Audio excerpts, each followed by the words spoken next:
called a Zip Fizz. Zip Fizz. Yeah. Basically just kind of like an energy drink, but I already had a Monster today, so didn't want to Didn't have want two your Monsters. legs in one shaking. day. Double dose. Oh, nice. B vitamin is supposed to give you energy, better than drinking water. Looks really fun.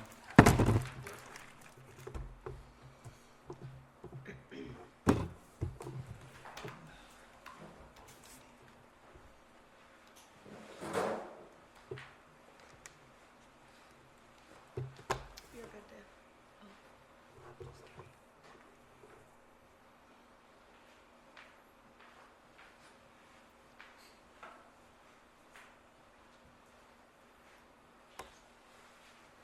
Alright, call our staff meeting to order for June 11th, 2026, planning commission meeting. First thing, ask Nate to do the pledge and Tucker, you need prayer? Yeah.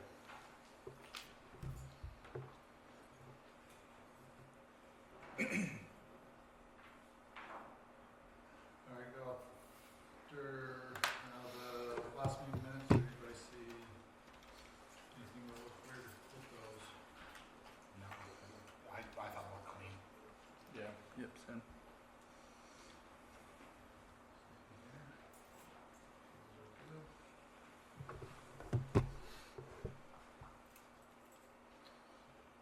And then on to, so this, wish the attorney was here on this one. So the first conditional use permit request for Mr. Dubak, there's been, letters went out, but they didn't get to residents in time for the 10 days. So we have some residents threatening pending litigation over a property line. That seems, I don't know, so we might want to hear the public comment and maybe, depending on what the concerns were, that one might need to be tabled so there's enough time for those residents to be publicly noticed. That way would be a reasonable course of action if they didn't get those letters in time. Better safe than sorry. Yeah, Yeah. and say this that way, but And I'll resend out, if that's the route you choose to go, I'll resend the letters out for July so that they have that updated date. So if that's the route you choose to go. Is that on the south property line? No, east. Yeah, So they're the- saying the fence is in the wrong spot, and so Well, the fence does this the whole way down. Cheryl. This part of the fence is in the wrong spot. Yeah. Well, he's also, that's too tall, isn't it? Isn't the peak? It's half a foot too tall. Yeah, 25. Even, isn't it? So it would be for the 500 square feet that it's over for the R2 zone that it's in, and you need a conditional use for the height as well, so for those two things. I thought we could still hear the public comment for it and things like that, and then make a decision, just so we have the information of going forward. Yeah. Anybody else have anything else on that one? I agree. Alan Kerr said he'd be here for the homeowner, so he'll come and speak on. I had called him and he said, well, we'll still be there to hear what's going on, so Okay. he'll be here as well. And were you able to hold it? Oh, Karis was gonna be Mhm. for them. And then next, so any other questions? If we table that, does anybody have any concerns with that one? I mean, it does, for them, the homeowner, I guess you're out another month, but it protects the city.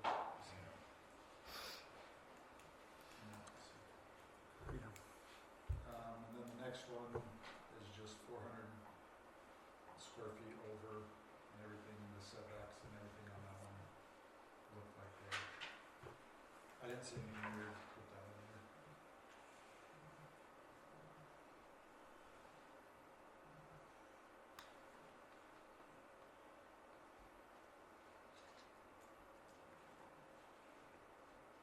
And this is by our new ordinance too, isn't it?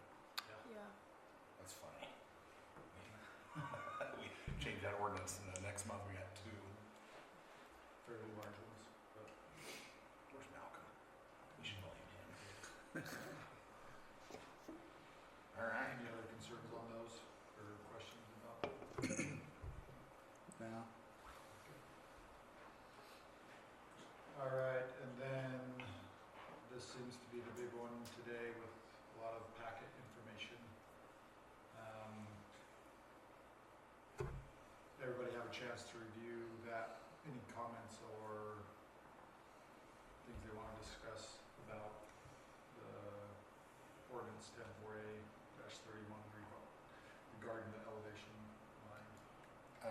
So I made a couple of phone calls today. I looked up Weber County. Weber County's at 2614, or yeah, 2614. 42. Or excuse me, 4216. Sorry. It's been a long day. I called Syracuse and talked to their planning and zoning. They don't use an elevation metric.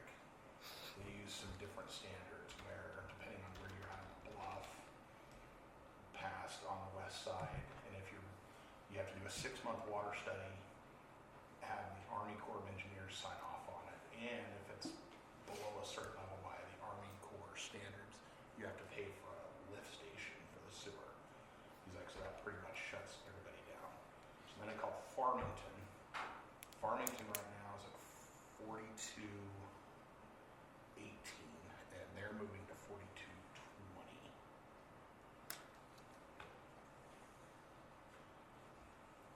And those, when I looked through that letter, a couple of from the attorney, some of the cities they put on there, like Summit County, I think was in there. It's like Yeah, like how's that helpful? They're totally different than us anyway. Yeah, so that's why I wanted to call a couple that were actually right on Yeah, I the looked water. up, I think West Point was 4217, Yeah. Yep. but they did have, they did theirs based off of some other conditions and everything.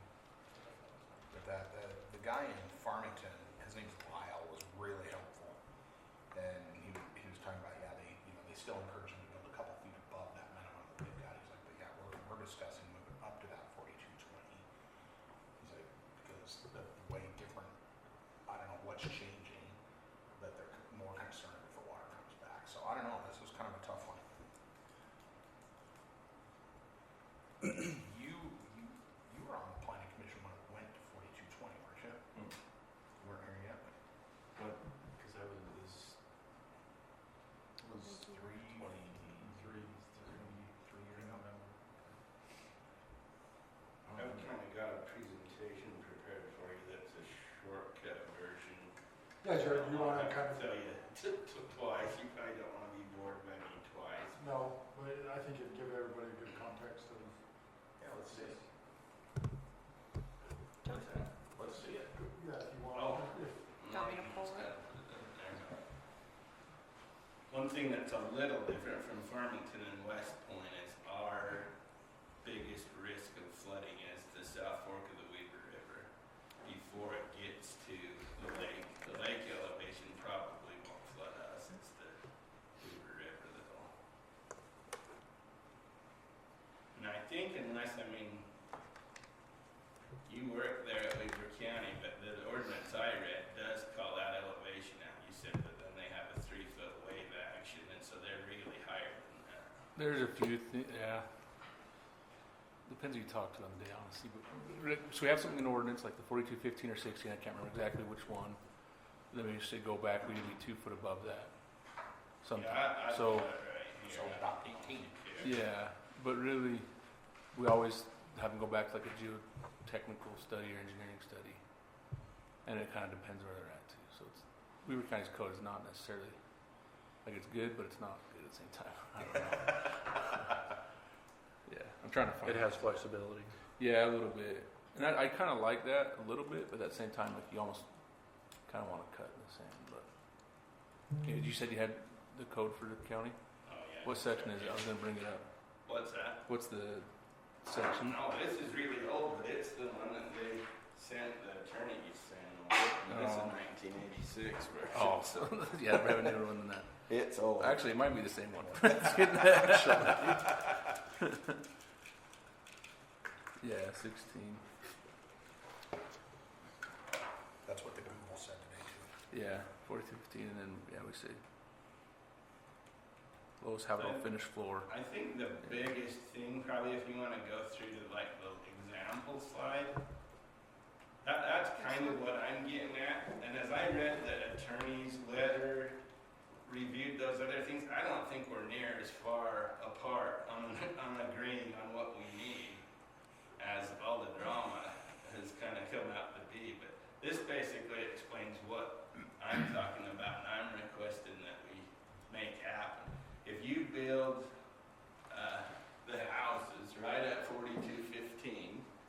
and we happen to have another year that's the flood, anything that supports the house, you got your road section, curb and gutter, water meter, drain boxes, storm drain, is inundated.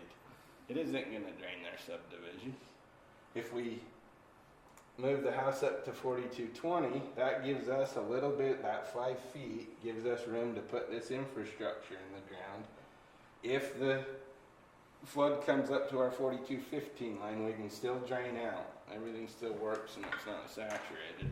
That's really the whole point of why we changed it to 4220. Now we can change verbiage, or as long as we achieve that, I'm happy. But that's the real reason that the whole thing occurred. And then switch two more. So this is real world things we're looking at as we speak. So if you go over to Rawson Ranch, these are the Rawson Ranch lots. And back when Roger farmed that, there was I don't know if it was natural or he scraped the ground and made it, but there's a big bluff right here. Below that is pasture and wetlands and ponds. So the ordinance that's in now wasn't in place when they developed, but it just made sense. It was the only way it worked. And so that's why Tracy and I decided we should probably get some clarification on this. Let me explain the importance of this. So they're hard to see. These are 4219 and change, the back of these lots. That's roughly the 4220 line. The bottom of this pond is 4215. The bank is 4218. This is our detention basin. The bottom of it is 4215 as well. And then on this side, you can see it in this document, there's a 42-inch storm drain line that comes down and dumps into that pond. That's this pond. Drains a significant portion of West Haven and our city. That's a big pipe for a storm drain pipe. So if we come down here and dump it into this pond at 4215 to the bottom of it, I don't know why we would ever want lots down equal to the bottom of the pond. So it kind of is like we stumble around over these numbers, but it really only makes sense to build it that way. And if you go over there and look at it in real life, it makes sense. I don't know who'd want their house down equal with that. And you look at, so this is a proposal for the land, the Torgaley property coming in. They can still get their lots. They just need to move this road up a little bit and bring them along like Rawson's did. But getting them clear out in here, this is a pond as well. 4215 is clear down here in the neck where it drains out. Yeah. I can't imagine we'd want lots down that low. And I can't make the storm drain work when it gets that low. Right. Yeah, so honestly, half the time, the design of the subdivision would push everything up anyways. Yeah. And just thinking about this from their standpoint and fairness, and I'm happy if we want to rewrite the ordinance and say 4215 is still the number, because it really is the basis of our number anyway. Yeah. We start there with our utilities and work our way up. Wherever they end up with their lots is where they end up. But So I just think this is either going to be a great question or really dumb, and I'll take it either way because I still want the answer. So if they're below that grade, you either can't build on it or you have to bring in fill to bring it up. But only Which a I'm sure certain is- percentage of the fill. And right now, there's a caveat in there about how much fill, and that could be written better than it is. So let me Like a tell you certain our percentage thought of the process To be filled. about the fill. So to just keep filling out and filling out, I don't think that's very No. wise. The 10% they talked about is things like this. If there's little things that come up into the ground that is suitable and it just needs a little bit of fill in it, we allowed that. And I think the ordinance is up to 10%. But to just keep filling out, I think and there's a number of problems, and you can probably weigh in on this. One thing I see with the geotech reports, they're like, yeah, you can fill it, but that 4 feet of fill is on mush. Yeah. So like the one for the birds out there, I I don't quote me on this, but I believe the geotech says you can build that up, but you need to X out 20 feet and put And then- granular fill in order to support that. And I'm just like, why do we even want to go there? And the other problem that I see with fill is people, it's expensive. If you buy Yeah. compactable granule fill, it's going to cost you more than the lot. But they start hauling in dirt off other jobs and it doesn't ever match. You can't get a proctor to compaction test it. You got these geotech problems underneath. I think it's probably just a good thing to avoid. Yeah, the biggest thing is if making storm drain work. I mean, you don't want pumps for storm drain, No. Never. and so that's gonna kind of naturally bring stuff up anyways the further you get out west. And it does change a little bit as you come across town, like when you get to West Point, they're more endangered by the lake or the sloughs. Sure. Ours is the Ours way is coming from the other direction. So I'm not opposed to some clarification or some change. Those are the key things that are important to us. That the drought we're in, you probably could go build a house out there and be just fine but one day you won't be, according to the people that study this. So That's, I think, a crucial point of it too. Is like we don't want to make drastic changes in a dry year and think, oh, we're going to be fine, and then 10 years from now, the weather changes, and now we're already up against it.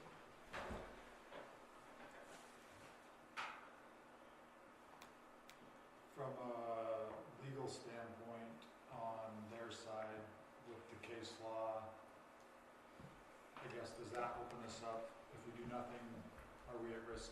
It seems like if we do nothing, we're at risk that way. Is there some middle ground that, like Jared was saying, that gets us some of that language in there and still gets Jared his height and rate requirements that to make the water drainage system work along those lines and doesn't expose us to the risk of those,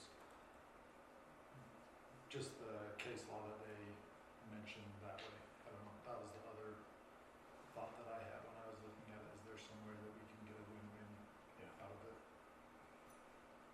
Yeah.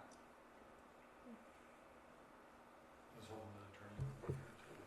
yeah, and I wonder too if maybe the suitability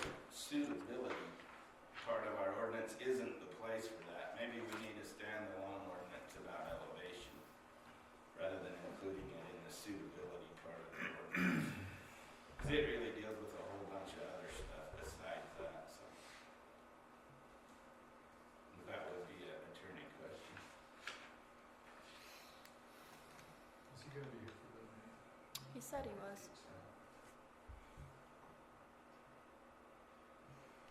The other question I had for them is they wanted evidence-based findings, and I was just like, an explanation on what they would deem as evidence-based from the city standpoint, from us saying, well, this is, what do they want us to provide Right. them in that case, right? Like, just well, you said the level doesn't work. You know what I mean? Like, it has to be something that will hold them in court, it seems like that way, but I'm not exactly sure. Yeah. Does the elevation maps that show the drainage points of ponds at 4215 support that argument Yes. enough to hold up in court? Which I think it would, but I'm not a lawyer. And there's quite a bit of documentation that the state, the DNR, the Army Corps of Engineers, there's a lot of stuff out there that supports that 4215 line.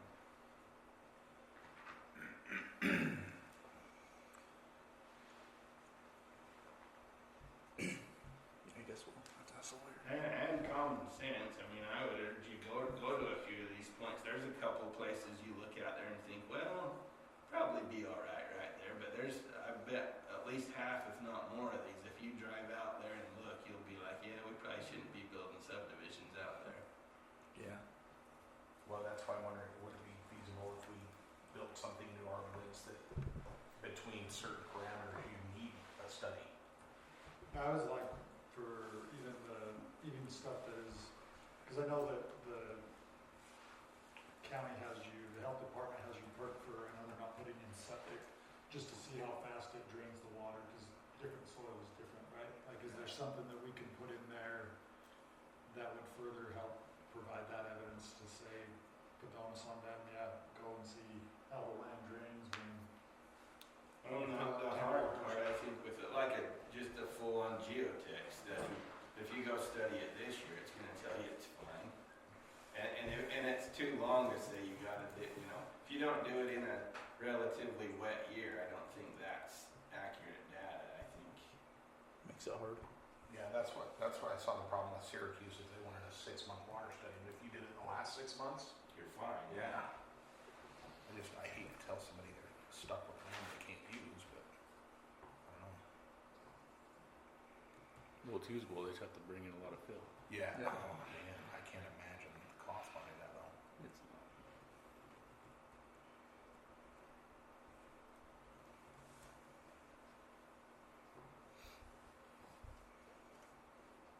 So they're looking for us to make a recommendation to change that would go to the city council to update the ordinance. Yeah. I didn't think their letter was all that crazy. I mean, it's not like we're miles apart. I think we may just have to get our attorney and make sure we're covered on the things we're worried about. But it wasn't like abrasive, you know, it was pretty reasonable. I agree.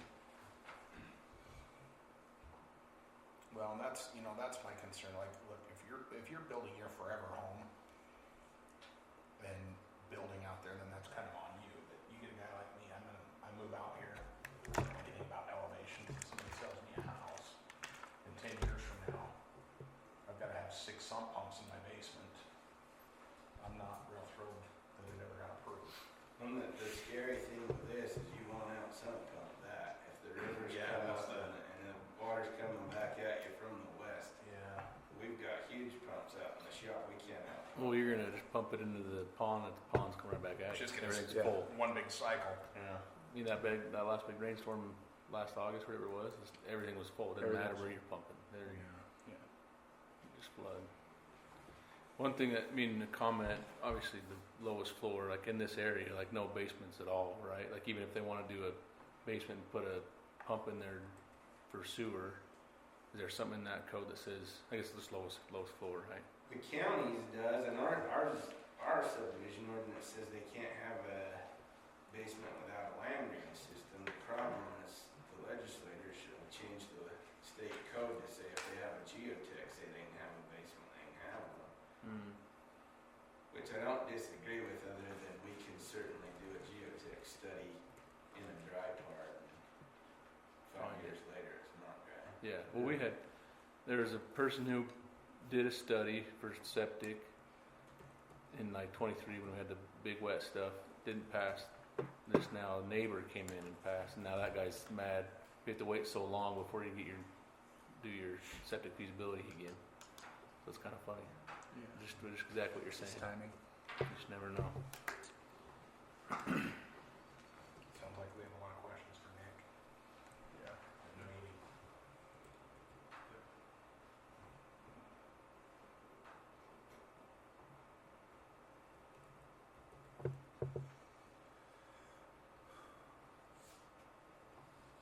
But yeah, In that's his why letter, we're- were they requesting the 4215 be the base floor, or were they just requesting the? they proposed some new language here. I mean, really, what they're Yeah, they do have the 4215 in there. Conditions under B there. But I think everybody agrees on the 4215 part. And like I say, it wasn't ever our intention to challenge that or say that's inaccurate. It is. That's just where we need to start development of utilities, not. Yeah, so that's where the difference is development of utilities versus development of house. Yep. And so does their 4215 mean they want to go 5 feet lower? they want to go houses at 4250. Well, yeah. House, is that, I guess, I'm asking, is that how that is written? Really, all they're asking for is clarification on what our standard means.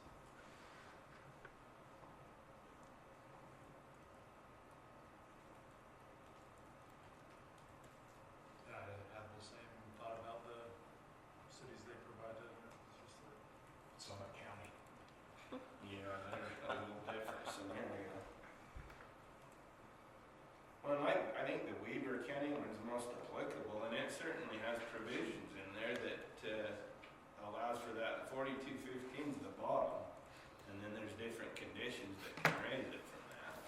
Yeah. And that's basically the same thing we're doing, just in a different verbiage. Yeah, and this is saying, so no building can be on that property unless 20,000 square foot if it's at 4215, but even then the lowest habitable floor is at 4216. So you're still going up a little bit. So they're saying the property itself has to be, It would be 4210 where your infrastructure is at. Potentially. yeah, potentially. Right? Yeah, so they're allowing utilities below the floor, Yeah, below the 4215. yeah. But I don't know, that was written in 1986, Yeah. and there's a section that contemplates if you're doing septic, you gotta be 2 feet above that, and then so much cover, and it puts it Yeah. above 4220. Yeah. And in theory, we're not doing septic anymore, but we've still gotta have something drained into that Yeah. 4215, and I think it basically is saying the same thing. This is done in 86. Yeah, that's an old baby. I was just texting our planner to see if he had anything updated in the code. I don't know yet. I know we've talked about it a lot, at least at Weaver County. But I like the idea of kind of maybe having a number like the 4216 or maybe even 17 or something similar to that, anyways. But then giving maybe a little more flexible as far as the geotech or as far as what the design calls for on the subdivision. How far below grade is your sewer at for vacuum usually? That's a whole nother ballgame. I'm not that worried about sewer because it should be a sealed system. I mean, Should. we could have inflow problems on the gravity. The gravity's going to be way below that probably. Yeah. Like this gravity right here is 20 feet deep in Rawson Ranch. Are you having a lift station on this one then? But the vacuum sewer is not that deep. But I'm not as worried about that as the storm drain just doesn't work if it's already full of water when the big storm comes. I think my vacuum's at 36 inches. Is it? Do you feel like type of ground plays into any of that? Just how soil drains and things like that, would that change based off the piece of ground coming in? Change on where you It produce it? probably certainly would under normal conditions, but I don't know under that. I mean, we're talking about I don't know if the lake will ever get that high again, but that's kind of the data that we're working off of. I don't think the soil will matter then. I mean, it would under a normal circumstance if it could I'm just saying, if we're, absorb. yeah, if we're talking about the drainage pipe coming down from West Haven, like a storm or whatever, and us being able to manage the Weaver, the flooding out there, the soil would impact that one versus the lake coming up, doesn't come down. Right.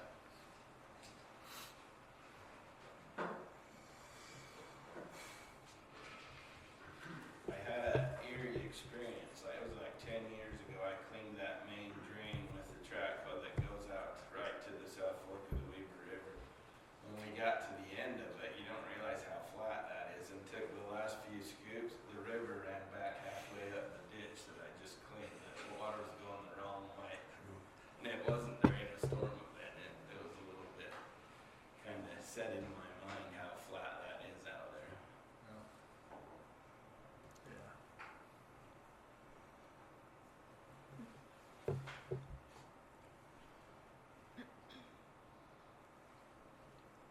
Jared, you always, during meeting, you'll want some time to go over Staff letter. for the letter and this presentation. If you'd like me to, I'm prepared to. Yeah, I think that'd be helpful for everybody in attendance, just to kind of get everybody on the same page if you wanted to do that, and then so we'll give you time, then we'll have a public hearing, and then bring it back to us to call up the representative, ask some questions, if the attorneys, Smith and Ozer is here to ask those questions, or they'll go that way. So that's kind of flow and go with that. Anything else you guys want to discuss about that one? I think it'll be just helpful to have Nick's input on some of that too, so. Yeah. On the risk side of that, of do nothing, what does that expose the city to, or Exactly. financial?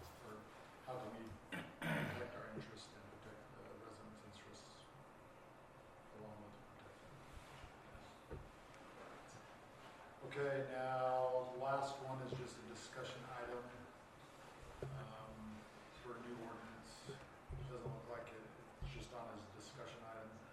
This is around the group home section, or the group home ordinance creation amendment. So right now, it's just kind of,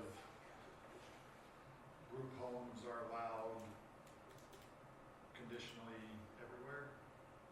So it's just kind of lumped in there, and we might want to look at, I think, becoming more granular, and in residential versus commercial. The one thing that I could see this benefiting is, I think everybody's fine to have a retirement home or something, seniors living there within the residential neighborhood. I think the angst that I would have is like, you have your drug rehab center right there in the middle of your residential area. So how do we, in those ordinances and amendments, how do we balance those two situations? We ran into this right as I got on, and you guys dealt with it a bunch with the, wasn't the home out by Ross, and then they wanted to go down Ross Ranch. Yeah. So I think right now, Morgan, correct me if I'm wrong, ordinance says four more individuals? Yep, up to 4 unrelated persons with or without children living together or single housekeeping unit or in a dwelling unit.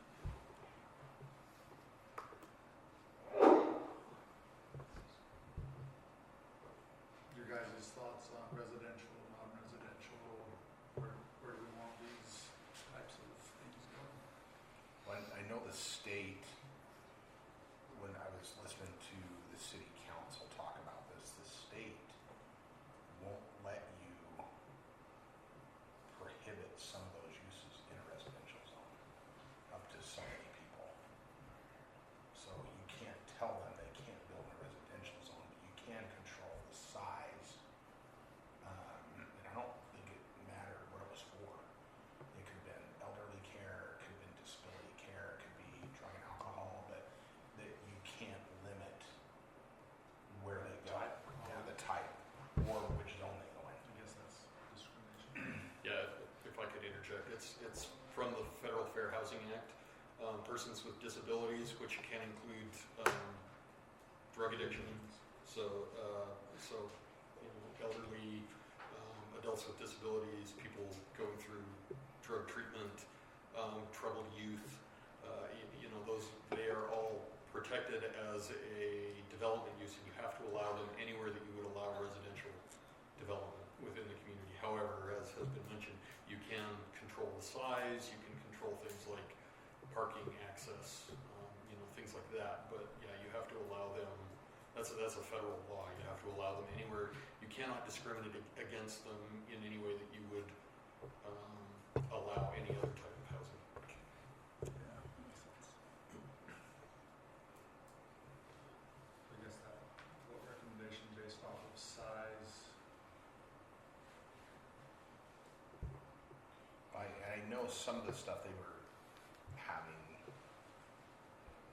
discussion about was the definition of family, like how you can control that so you don't end up with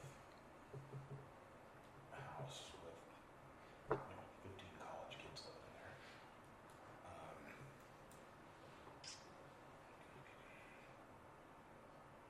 What else is in here about you can't control where they go there?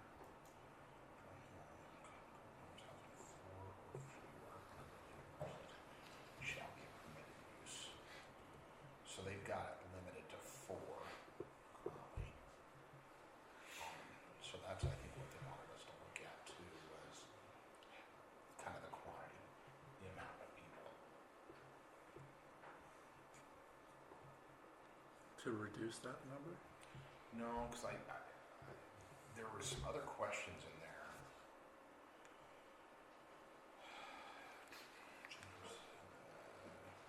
Provides permanent provisions for living, sleeping, eating, cooking, and sanitation for more than 8 juveniles under 18-year-old. So as you get a little further down, they start talking about children's treatment facilities. Yeah. That's where they were starting to look into some of the numbers. Not a lot of discussion about daycare facilities or daycare homes, like drug and alcohol treatment for adult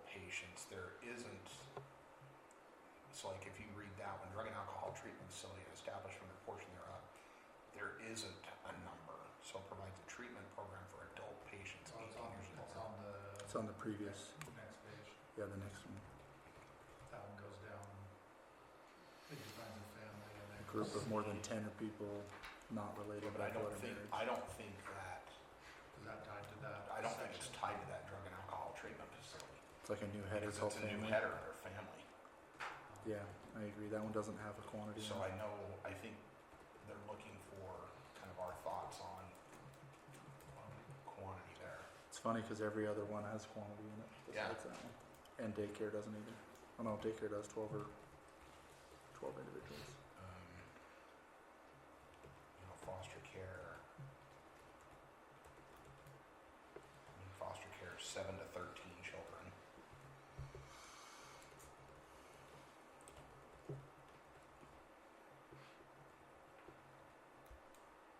It's a It's a lot of kids, man. that's enough. Say that.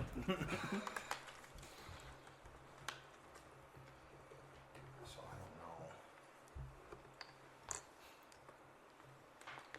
Just looking at the type of treatment that they would see for the drug and like, what is a reasonable, I guess, how can they reasonably, not reasonably, but how can they effectively treat these people and give them like, what's the required amount of space that they need to administer that treatment process? Right. Like, are they bunking people up in 2 rooms, or are they?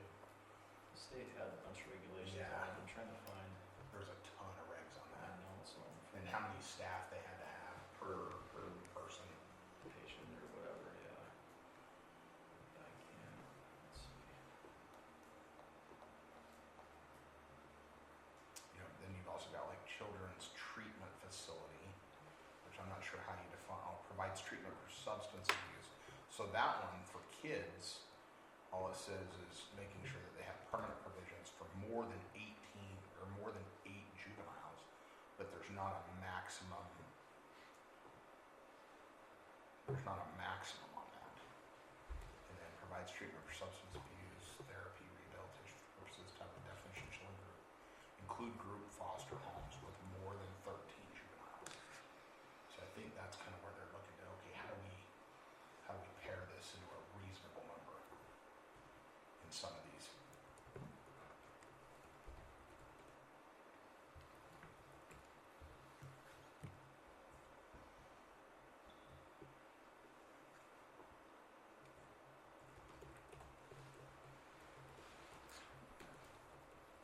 Do other cities say? In their Columbus.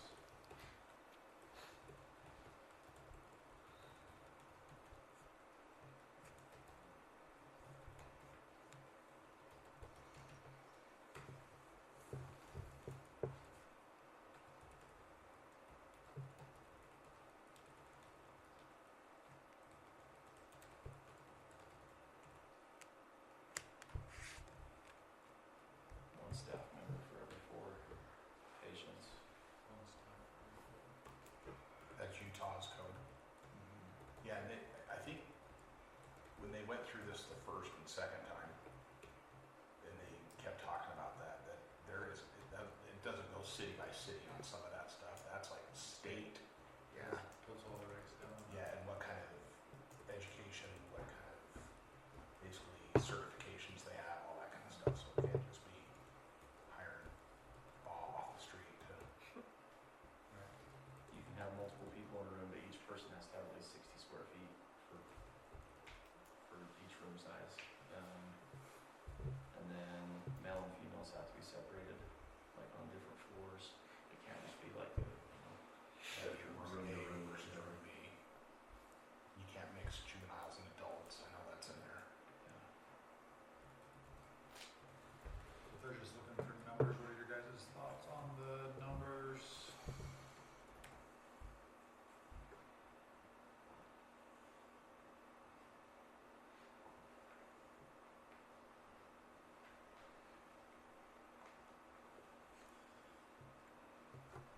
so are we trying to put a maximum number in there, and then if they wanted to go above the max, they'd have to get a conditional use? Is that the These are theory? still all conditional. It's a conditional use, but it'd be like a maximum for a residential zone versus a commercial, I think, right? Yeah.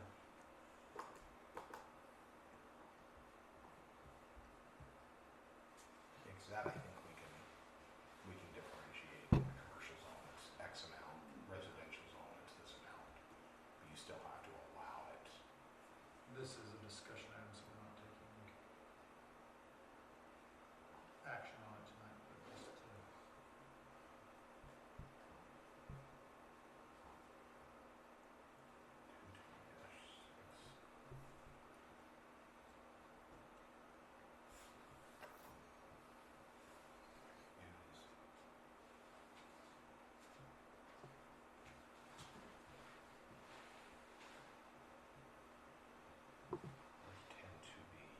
It's amendment 2 in there. And then it starts on the first page, yeah. Right there. 10-2B6. Placement of specific persons restricted. Placement of group home facility shall be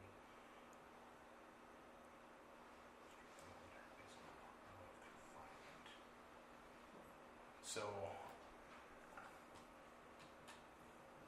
I don't know that other reason why we kind of need Nick, because you can be court ordered into a facility. The way this reads, placement of group home facility shall be on a strictly voluntary basis and not part of or in lieu of confinement, rehab, or treatment in a correctional facility. These are people who have to willingly want to go there. Can you Yeah, restrict it? that's what I'm wondering. That's a great question.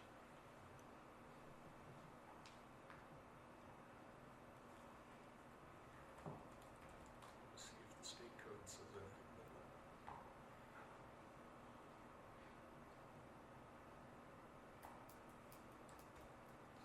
Does these group home facilities, does 10 dash, how I read that, that applies to all these examples that we have in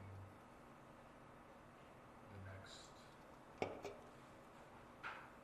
one, right? Like in amendment 3, like what it describes there, 10-2, 10-2B-6, how they get in approval for that process applies to all the homes in amendment 3, correct? I think so.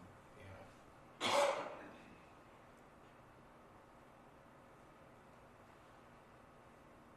I mean, they've already covered under that 10-2B6 under the approval process. Basically, if it's 4 or less, they don't need a conditional use permit. They can just do it. So, is it 4 group homes, housing 4 or fewer? There's just no max on them. So.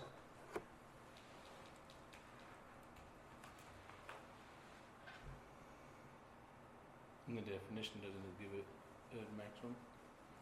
Not that I see. A dwelling with 8 or fewer unmarried persons? Oh, that's with disability, sorry.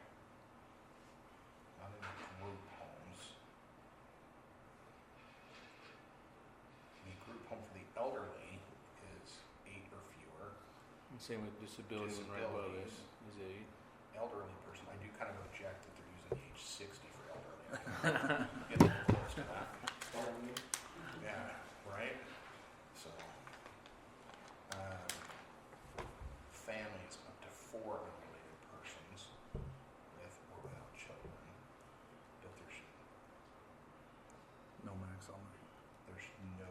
no max on anything else. Or even definition of the others.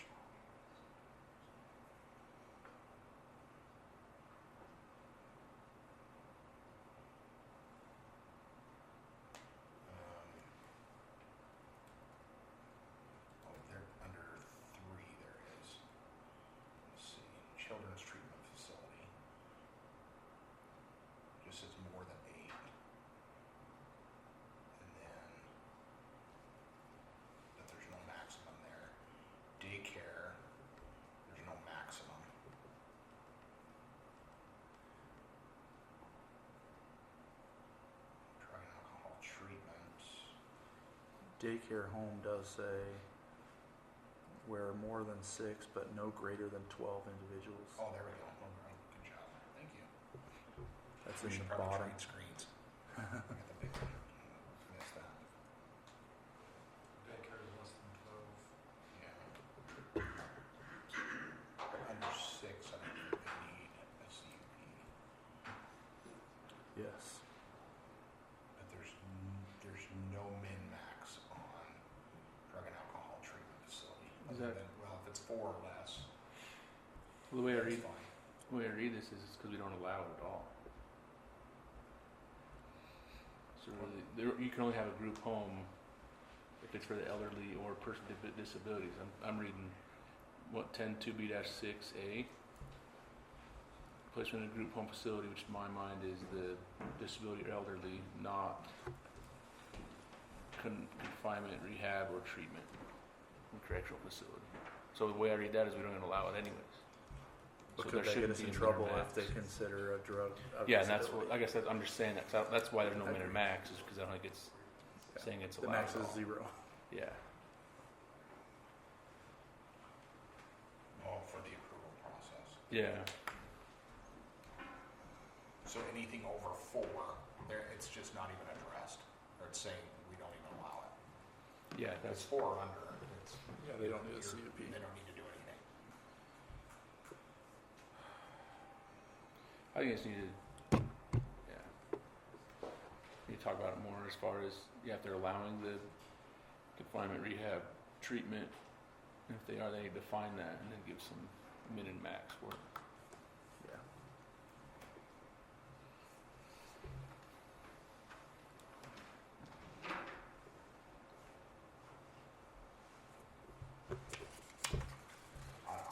I would like to see what some of the other cities are doing, so we're not just throwing out arbitrary numbers of how we feel. Yeah.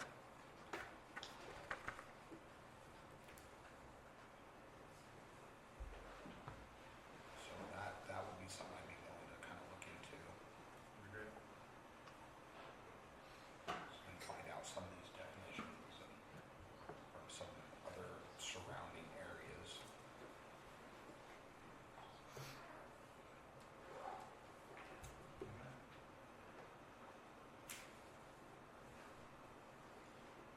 Glad to see you. You're gonna have a busy evening. That's great. Perfect, huh? Yep. You have 10 minutes before starting, do you want to address me? You just want to ask them during the meeting, or do you want to ask me? Or do we want to give them time for the general plan update? Yeah, you gotta. Oh, sorry. You're good. All right. We can be fast. You got, it's a 12-step plan, you gotta get us there. It's at the very, very top.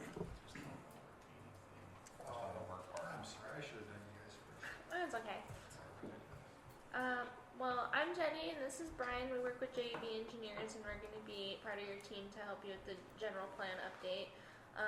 We've been meeting with the mayor, we've met with Jared, we've met with Malcolm, and have kind of started to get this kicked off. We had our first kind of action item that we have for everyone is we sent around kind of a steering committee list to us to gather around and get people to attend that and be part of our steering committee working group to help guide this plan and implement kind of the city's vision in this.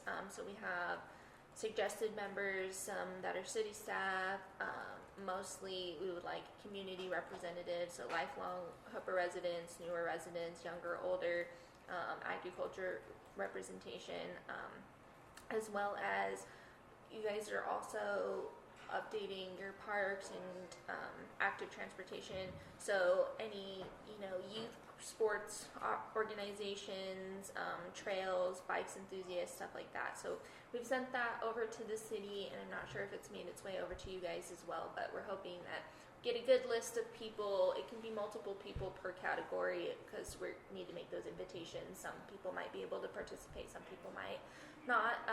So hopefully you guys have that and can start filling that out. I think we met with the city on Monday to discuss when we wanted that list filled out and back to us. So hopefully next week you guys can have a good list for us to start making those invitations. to participate. And then Brian can kind of go over like what the general plan update is for you guys, what's required, what we'll be looking at and stuff for you guys. So question Yeah. before we get too far. So Yeah. we received an email from the mayor on Tuesday, Mhm. and she wants to list input by Monday. Why that Monday deadline? We can seems extend pretty that. fast. It is really fast. We can extend it to probably the end of the week. That way, they want to have the steering committee first meeting sometime in July. We are also putting together a survey for the city, so having the steering committee's input on the questions that go out is good as well. So when you say they, who is they? They as in the steering committee, and they as in the city. The city council also Yeah. has to approve all those names as well, so I think that's why Hoping to do it next the Thursday. Monday is they wanted to get it on their agenda so they could approve those names, so they could have that meeting in July. So you're wanting us to try and find volunteers for this or suggest? Suggestions. So you don't have to go out and make those connections and ask them if they want to be in the steering committee. Just everyone here has different touch points with people in the city who they think would be a good representation for this, and so just putting together suggestion lists. Brian and I will make the contact with them. Okay. And all you need is resident names, or do you need phone numbers and addresses? Phone numbers, addresses, emails, contact information if you can, so that we can contact them and Okay. ask. And you want one from each of us individually, or do you want us to have one as a collaborative group? As a collaborative group, if that works best for you, if you don't have to fill out every single one. If you have someone in one category and someone has, you can work off the same spreadsheet. Perfect. So do we want to have a shared spreadsheet that we all input to? Is that allowed, or is that kind of like the open? Yeah, Probably. I think we do our own instead of them letting them sort it out. Yeah. So we'll just send our own and you guys can put them together because we can't collaborate. Yeah, that's fine. Good point. Good job. So good. That's why he's our chair. Yeah, we have other public outreach activities planned, open houses. We plan to ban tomato days, be at the parks as much as we can, getting people involved and having their input on the plan. So. Okay. Perfect. So the intent of the process is to just kind of help provide some content updates to the general plan. The last plan was written almost 5 years ago, and so there are a couple of we want to do a refresh on like the statistical estimates. We'll take a look at population projections again, see if they've changed much since the last 5 years. We want to update your moderate income housing section to make sure that that's compliant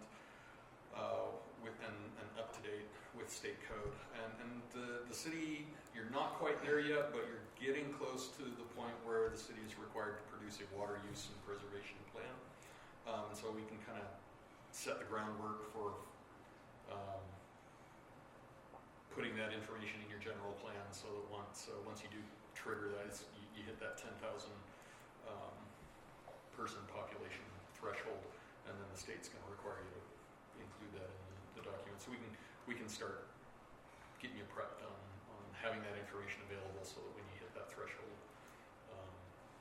you're compliant. Yeah. So, but then mostly we want to look at just what kind of tools do you need to be making land use decisions. There are a lot of there's a lot of potential change going on with a potential new commercial center or large commercial businesses coming to town. You've got the new highway, the West Side Corridor Highway coming through in the next probably 5 to 10 years, probably on the sooner side of that.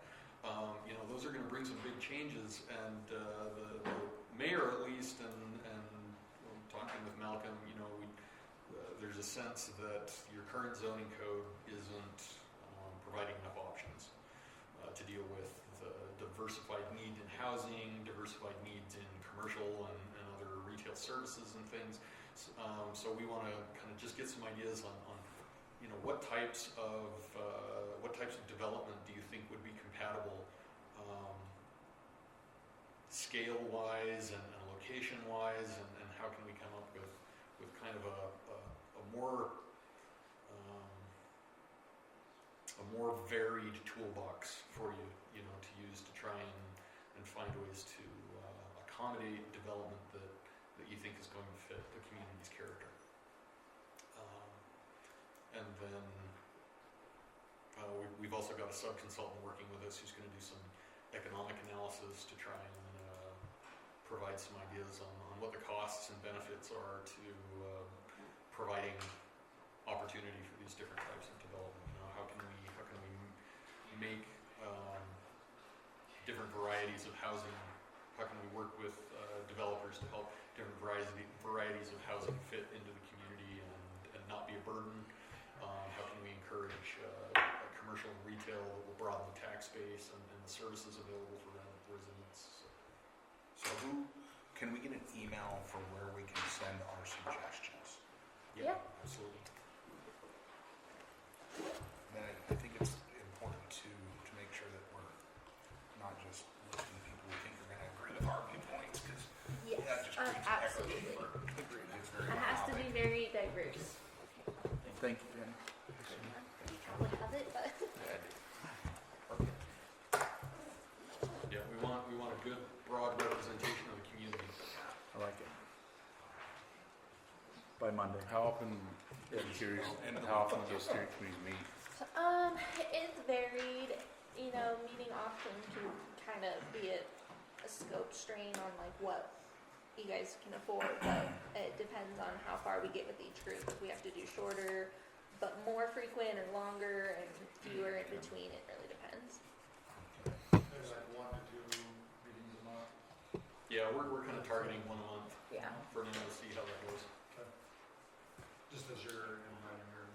Are you thinking of people? Yeah, that's the kind of commitment that we're asking from them, is maybe an hour or two a month. For how long would this process think take? The timeline is a year, right? Actually, we're trying to see if we can get it done in 8 to 10 months, by, January, February. Okay. Have you the draft documents ready to start putting through the adoption process. Okay. Very much in support for giving to you there. Oh, no worries.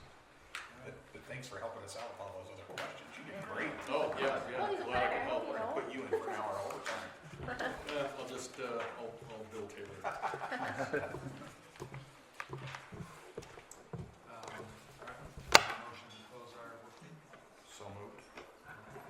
Motion, all in favor? All right.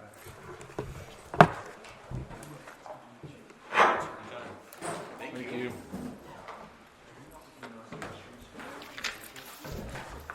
Danny, good to see you. Hi, good to see you. You see Taylor tomorrow, tell me slacked off on Oh, being here. Taylor goes into the office on Friday. Oh, tomorrow. I know exactly that tomorrow. Yeah, he's in Yellowstone this weekend. Yeah,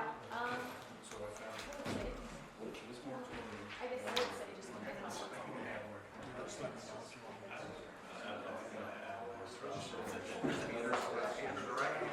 It's fascinating.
That's what I'm trying to get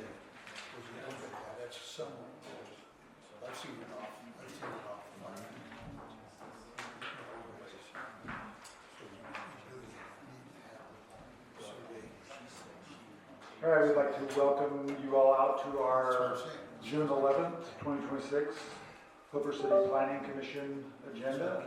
I'm Commissioner McCormick, and I'll call the meeting to order. To begin, we'll have a pledge of allegiance led by Commissioner Denny, and then a prayer given by Commissioner Waite. Please stand. Recording in progress. I pledge allegiance to the flag of the United States of America and to the republic for which it stands, one nation, under God, indivisible, with liberty and justice for all.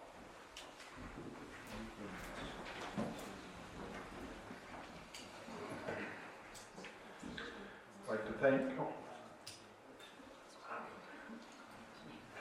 Heavenly Father, we are grateful for this time that we have to come together to discuss matters of the city, and we're grateful for this wonderful gift that we have to do this in this wonderful country and state. We ask a special blessing that we could be guided, and as we talk about these items on this agenda today, that we can listen to the residents and be mindful and make good decisions here today. And once again, we're grateful for this wonderful place that we live, and we say this in the name of Jesus Christ. Amen. I'd like to thank Commissioner Denny and Commissioner Waite for providing those for us. On to the first item of consent is the approval of the minutes dated May 14th, 2026. I looked at them, didn't see any issues or anything, so I'll make the motion to approve the minutes dated May 14th, 2026. Second that motion. We have a motion from Commissioner Waite and a second from Commissioner Bates. All in favor? Aye. Motion passes. Okay, so now on to our first action item is a conditional use permit request for Jed DeBach for an oversized structure located at 4704 South, 5950 West. The request is for 3,000 square feet with a height of 25.6. We'll turn some time over to staff to give a presentation on the request. Okay, so as you can see there on the application, he applied for that 3,000 square feet, the height structure of 25 and a half. So the conditional use permit is for both of those. Stating he'll be using it for storage, no plumbing or electricity or business uses in there. I've attached the rendering of what it looks like, the 3 bays and the man door. And then as far as the site plan on the right, it just shows all the setback requirements that it's following, and then just where it'll sit back from the house. What's that got? Thank you. We will now, I'll now entertain a motion to enter a public hearing on this conditional use permit.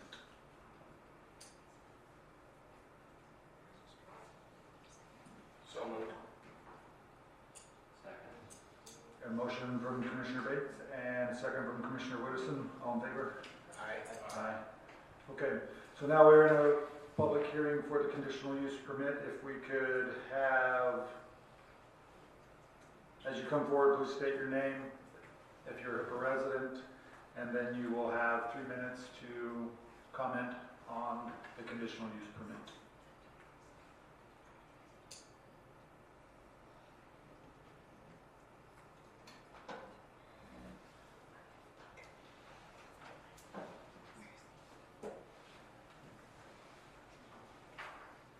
I'm Cara Osray.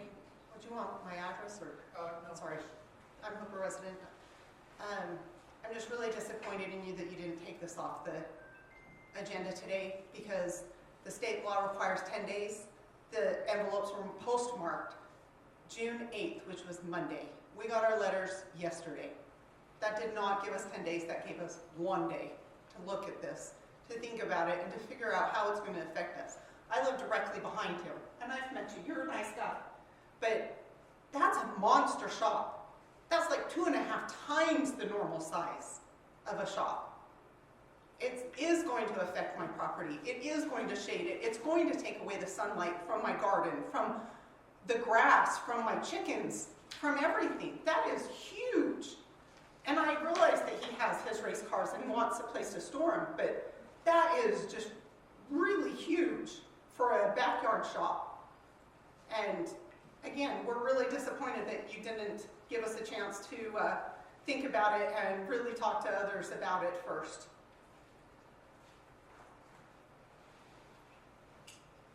Thank you. Any other public comment?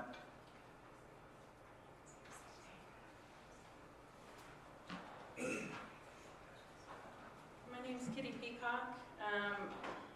I live next door too, and I agree completely with Cara that we got 1 day notice. I don't know how big this thing is. Why does it have to be so tall if it's for cars? I don't know, because I haven't had a chance to look in. I haven't had a chance to talk to anybody. My view of Hooper is now gone. It's gone. I've lived here for 20 years. I realize that there's going to be growth. Things are going to change. But this is pretty massive. So that's all I have to say. Thank you. Thank you.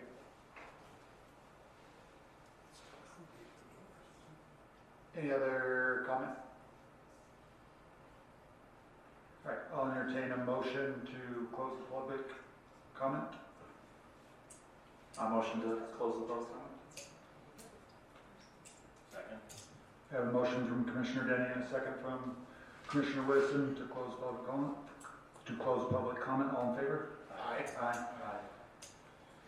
Sorry, I should have prefaced that. We did discuss this in our work meeting. The letters were sent out with enough time to get there, but they didn't get there in time, and so we discussed for this reason tabling this request so the letters can be sent out and give you guys proper notice on this. We just wanted to get the public comment first, and sorry I didn't make that clarification in that sense. But that was our discussion in work meeting earlier today. Is there a representative from that wants to represent Mr. DeBach to come forward to the mic that we can ask questions for? Alan Karras, I'm a contractor. This is Jed here. Thank you. So the reason asking for height is that some of his trailers are tall. To get the pitch and everything, it needs to be that tall. And we're only 6 inches taller than what your ordinance already allows on the height. So, and that's why, sorry, it's tall. But if you go there and look, there's other people around there have big buildings too. In fact, most of the people who are looking for half-acre lots are looking to put a shop or something up. Any other questions you have of us?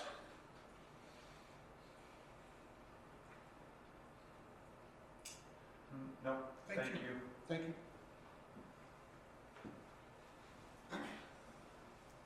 I'll now bring this back to the Commission for discussion and motion. So how much larger is this than the allowed space? 500. It's 500 square feet bigger. Yes. Okay. So currently, right now in our 2 zone, the ordinance states that you can have a 2,500 square foot accessory structure, and so this request is for 3,000 square feet, so 500 square feet, and then like they mentioned before, half a foot higher than what our ordinance allows on the height.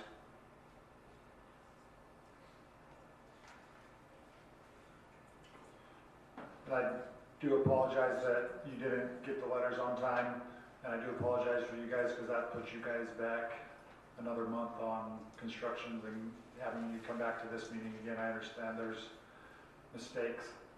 I guess it puts both of you in kind of a bad spot, but to protect us from a standpoint, I feel my thought is to give the residents their 10-day notice would be the right thing to do, if anybody has anything else. If we do table this, we can also have another public hearing, correct? Yeah, that's correct. You're not required to because you've had one tonight, but you can always have a public hearing on this item anytime you'd like.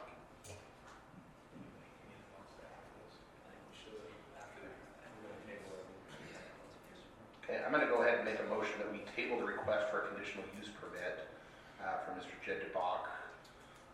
Sorry if am I getting the name correct? Thank you.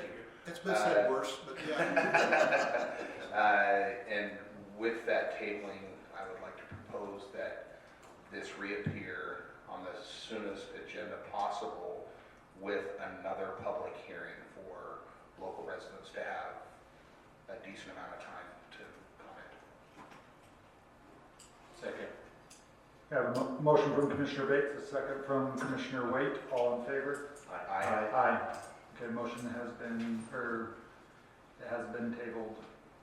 All right, on to our next conditional use permit for James Upshaw for an oversized structure located at 4483 South, 5400 West. The request is for 2,900 square feet, and we'll turn some time over to staff to give a presentation on this request. Okay, so up in the top left, again, you can see the square footage structure request is 2,900 square feet. The height of the structure is 22 and 4 inches, so he is just requesting the conditional use for the square footage. He's stating it'll be used for storage for an RV, tractor, flatbed, household items. Plumbing will not be installed as of right now. Electricity will be and will not be used for a business as of right now. On the right, you can just see that site plan where he's following the setbacks that are needed and required, and then just that bottom left image of the rendering of the building. Thank you. And before public hearing, I'm going to have is there a representative from Mr. Upshaw to come forward and maybe answer our questions before we go into public hearing, and then we can go into that to maybe do that. Absolutely. I'm Deanne Upshaw. I'm his better half. You got the 18 tonight. Any additional questions on this? It's the lean-to that's making it this size. Any questions I can answer? I think it looks like a great building. I didn't have any questions, but just pretty straightforward. Okay. Thank you. Thank you. Right now, I entertain a motion to enter a public hearing for the conditional use permit for James Upshaw. I'll make the motion to enter a public hearing for this conditional use permit for James Upshaw. Second. Motion from Commissioner Waite, a second from Commissioner Bates. All in favor? Aye. Aye. Okay, residents, we are now in public hearing. You will now have the opportunity to come forward. Please state your name and your Hooper City resident. If you want to make a comment, you'll have 3 minutes. Please watch Jamie, and she'll give you your time.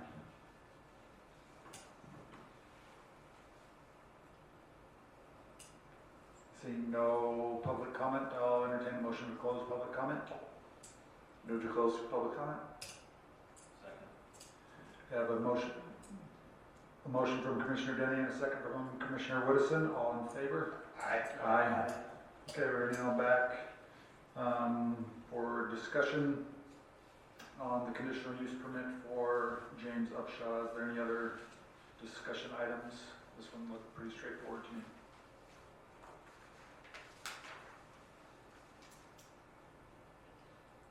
I don't feel like the 400 feet is excessive, and I feel like it fits nicely on there, so. Is the access, I guess I should ask when you're up here, is the access similar to where your driveway is for the home? Or is it on different sides? Yes, it is on the same side as the driveway, and it's an additional 30 feet, and it will be concrete all the way back to the building. We're also lighting that area, motion lighting. I'll make the motion to approve the conditional use permit for James Upshaw for the oversized structure located at 4483 South, 5400 West. I'll second. We have a motion from Commissioner Waite and a second from Commissioner Denny. All in favor? Aye. Aye. Motion passes. Okay, now on to item C, the request to amend the Hooper City Code 10-4A-31. The request is to change the elevation line from Smith Knowles Attorney. I'd like to turn some time over to our Public Works Director, Jared Hancock, to kind of give a presentation, kind of get everybody on the page of what this request is entailing. Okay, so there's a development elevation line that's long been acknowledged throughout the county and along the lake shore there at 4215. So I just put a few things together there for the history of it. So the elevation line's been recognized as the threshold for development in our region along the Great Salt Lake and surrounding tributaries and sloughs. I think, as we discussed in work meeting, that may go up a foot or two here and there, but for the most part, that's been long recognized as the threshold where we don't develop below. To my knowledge, nobody on either side of this discussion is challenging that 4215 line. As the city began to see development ideas and pressure in those lower lying elevation areas, there were concerns about how the 4215 elevation line was being applied to the new development. Developers, of course, wanted to maximize their developable property and build the lots right down to the 4215 elevation line. The city argued that the infrastructure was part of the development and the underground utilities needed to be included in the design above 4215, particularly the drainage. So this clarification is basically what I'm going to call it to the 4220, was purposely done during the general plan update, because there were other ordinances being updated and addressed at the time, and we thought that was the best time to make a broad adjustment rather than being reactive to a submission from a developer. So that's why that was done. So I've heard a lot of opinions and arguments about this, and I want to be crystal clear, this was never intended to alter or redefine or move that 4215 elevation line. That is the basis for the 4220 argument. The main objective that I see from the Public Works perspective on the line is to raise the lots and structures. Doesn't matter so much as that we need the drainage above that 4215 so that it'll function. So this is a little drawing that I hope makes it a little bit easier to understand what I'm talking about. So you can see that the top scenario that we've got the house built right down to the 4215. We've got that floodplain coming up. You can see to the right that it shows the street section and a water meter, curb and gutter, storm drain box, and a pipeline that would represent the outflow. If the water comes up, which we're supposed to anticipate with this 4215 line, and all that infrastructure is below that, it will not work. It won't function. It'll already be full of water, perhaps when the residents need it to drain the worst. You can see the next example down. If we hold that house up just a little bit, the infrastructure there, the drain boxes, and have our outflow above that 4215, that gives the infrastructure the opportunity to drain. I also want to kind of bring up, we're talking about here, we talk about these numbers and maps and different things. We're basically talking about if the water level is this carpet, we want the houses as high as the dias. We're not asking about a lot. We just need a little bit of room there to fit that infrastructure. A couple of things that are important to consider, especially in work meeting, we talked about some other cities' elevations and different, how people are looking at this. So the 4215 elevation is based on the historic Great Salt Lake level. The biggest risk of catastrophic flooding to Hooper is actually not the lake itself, but the South Fork of the Weber River, which is a contributory to the lake.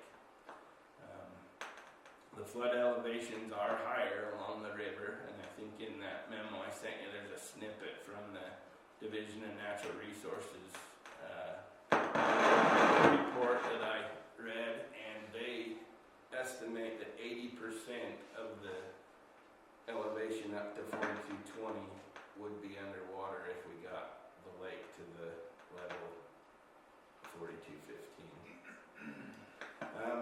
You may just kind of an example of, so we're not always dealing with what ifs. You may recall a few years ago, and Tucker, you could weigh in here, the county spent millions of dollars mitigating flood damages along the river, and the lake was nowhere near at that level. So I think that shows real world experience that the river can flood even when the lake isn't at that elevation. We've learned a little bit through our work session, but Weber County's 4215 elevation moratorium, the one that was recited in the letter from the attorneys, that link goes back to a 1986 document that we've just learned has been updated. But that document contemplates having situations where you need the homes above 4215 in order to accommodate underground structures. And I believe that new updated version is like 4218.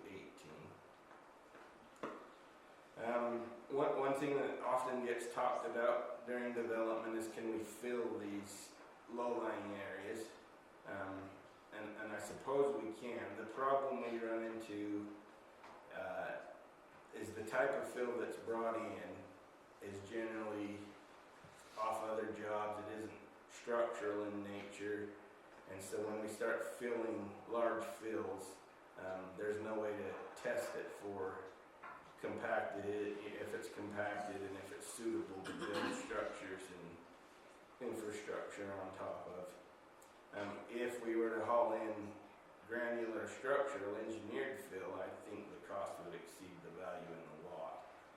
And then the other problem we have when we read the geotech reports on fill, oftentimes the subsurface that we're filling on won't support the weight and the demand. So that's something we've just tried to kind of stay away from, is filling large fills out into these wetlands.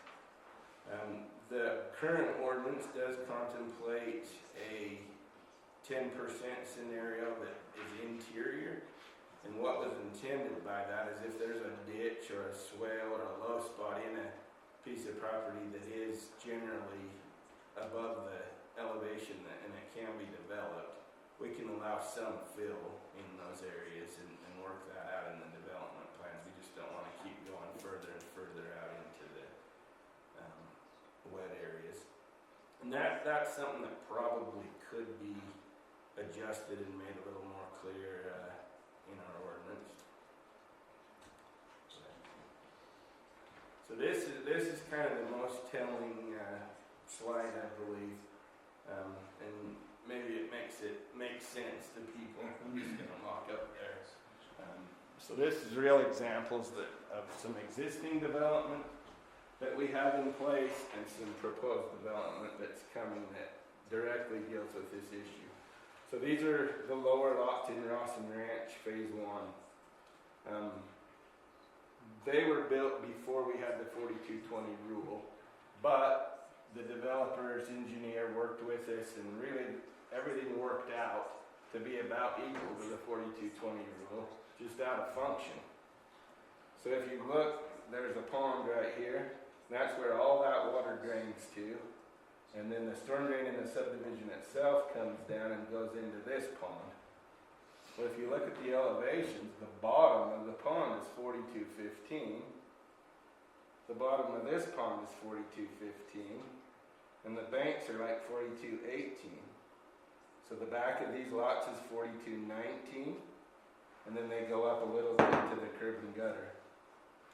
We also have a 42-inch storm drain line that drains a significant part of West Haven and Hooker that runs down this property line and dumps into this pond.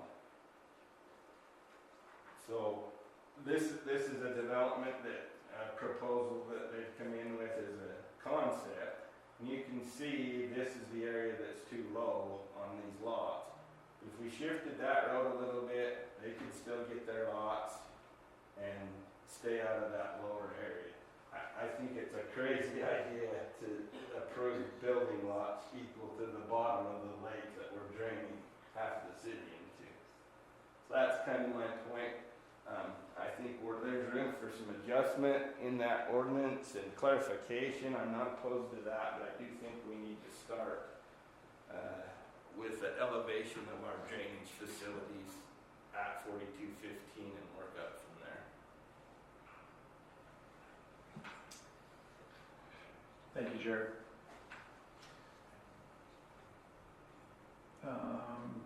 Is there a representative from Smiths Mills here? Oh. Sorry, let me turn the mic back on. Just come forward and state your name and then tell us a little bit about the project and then we can ask you questions or clarifications. So my name is Valerie Clausen. I am with Planning Outpost. So I'm actually here with Woodmere Homes tonight. Okay. Related to the application, but not with Smith & Knowles. But we were just requesting the text amendment, support the text amendment to do the 4215.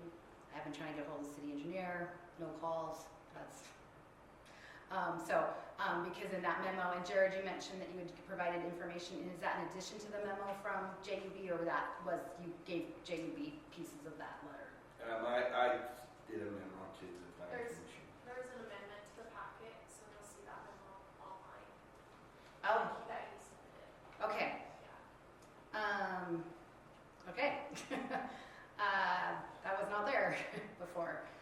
Did that get posted today? Yesterday. Yesterday? Okay. So it does, the lower levels do wipe out a significant amount of acreage of developable land. We would continue on a dialogue then in terms of the clarification that Jared's talking about, or from the JUB memo, it seemed to be that they were proposing that 4217 would be something that they were willing to work with. That's what I had read in that letter. And so if that's acceptable, we would like to see that be possible of part of that text amendment. And then as far as like geotech studies, those are the ones that come out at the time of the development in that specific location to be able to verify the soils and whether or not the structure is supported. And so that really is kind of should be a non-issue because those are done at the time of that development on that specific site. So I'm happy to answer any questions you might have. We also have Woodmere Homes here as well, so thank you. Do you have an address or a specific site that you're looking at currently that we could look at? Is this the one? No, that's a new one. That's a different one. Yeah. The phase we're working on right now is not specifically affected in that same way. There's portions a little bit further to the west of that are. So it's not, this is like text amendment. So it would be for the future phases and for... Yeah, I guess the reason I ask is because if it's near or close to the floodplain, because that, I mean, the floodplain would determine a lot of different things. Right. No, this is this is an area that had some supposed wetland delineations. So those studies have also come back and have indicated that the water is 8 feet below the 4215 line. So in this particular instance, there really should not be a problem in the project if we're going to go project specific versus a policy and text amendment.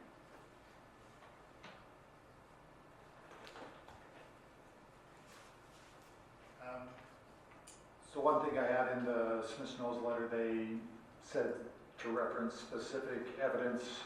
What would you guys, I guess, when you guys say specific evidence, what are you guys looking for the city to provide when you say something like that? Or what would you imagine the city providing you in that context?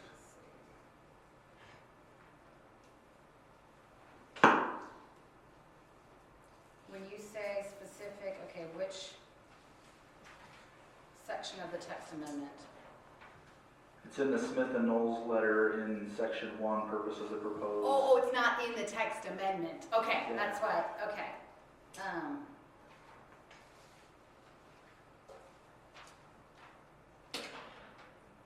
Okay, so it's a whole lot of legalese, right? Saying, Yeah, so hey, sorry, it's gonna be substantial- consistent with, sorry, that's why I was like, wait, the text amendment itself didn't have anything like that, yeah. So So, substantial evidence, I guess, is what, I guess, I just want, what are you guys, I guess, what are they looking for at the city? it's gonna be the standard subdivision, items, right, your geotext, is gonna be one of the main things, but it's just saying, hey, it just needs to show that that there is good demonstration that it's not gonna cause problems, that it's out of the, that it's suitable for development, right? Like that it's gonna have the documentation and it'll make it not arbitrary, right? That you're gonna follow state law, have the documents, have that record, which we're getting better at, because you guys have a full-time planner now, right? Like, so there's really cool things that would be happening with that, so.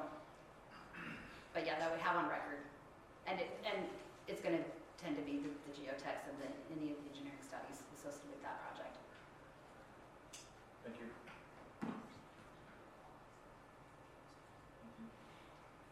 Any other questions? Okay, thank you very much. Thank you. And now I'll entertain a motion to enter. Oh, Do you mind if I kind of expound on that specific? So, I'm Josh with Woodmere Homes, Josh Lynch. So the example that got brought up in Rawson's Ranch, the drainage and everything and the elevations, it doesn't apply to our development. Like, our development's completely different, and plus, like, the drainage that we have out there is a lot lower than that 4215 line. Like the studies that we had with wetland, which the city has had for probably about 2 months now, with the wetland delineation that we got, verifies that that water is draining out of our property at elevations a lot lower than that 4215. So when we say specific, like this blanket 4220 that came out, it's just, it kills like our development, it killed our development where there's really no need for it. Where we have people have come out and done studies for a year and a half, studying stagnant water and everything, and have proven that that doesn't apply to our property. I think that's throughout the city. I think there's properties that have just great drainage at those at the lower elevations of the 4215, but this blanket is just, it's killing property that shouldn't be not allowed to develop. And so I think when they're talking about specific, is going in and looking at the project itself and saying, yeah, this actually works out here. Instead of just, no, 4220, you can't do it. I think is what the Knowles letter is referring to. Okay, thank you.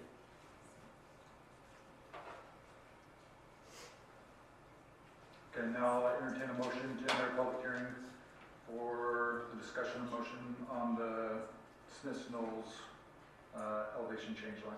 So moved. Second.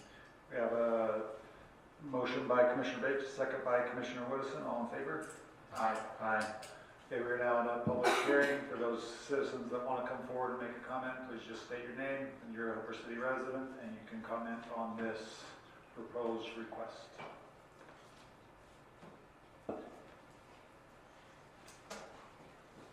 Ray Hancock, I think I qualify as a Hooper resident. With all due respect, with our Public Works Director, Jared, this specific spot, I spend a lot of time out there where these guys are looking at building, and I do believe that comparing it to the Rawson Ranch thing is kind of like comparing apples to oranges. It's not the same situation. And I know Tucker will verify that FEMA and the Army Corps of Engineers, when we had the last flooding out to Ogden Bay, that was caused because there was not enough drainage to get the water through the dikes at Ogden Bay, that they came in and doubled the capacity, maybe triple the capacity of head gates to get rid of the river water. When we had the floods in '84, It wasn't the lake water that came clear back up, it was the river water that backed up that could not get to the lake. The lake was high, no doubt about it. At any time any of you want to go for a ride and see where the lake level got to, I would be happy to take you out there, because I'm out there every day, and let you look around and see where the lake actually got to. The problem back then was too much water getting to Ogden Bend couldn't get through. That has been mitigated, so you will not, unless, I don't know, what it would take, 10 years of 400,000 feet of snowfall and water, which doesn't look promising, to bring those lake levels back up to where it'd be a problem. And I believe one suggestion I would have for you, if you have questions about this, before you rule on not enabling it to be dropped to 4215, if you would like to take a ride and go out there and see the situation, because I'm pretty sure none of you have actually seen it, and before you made a motion to actually stick with the existing rules, maybe look at it. Thank you.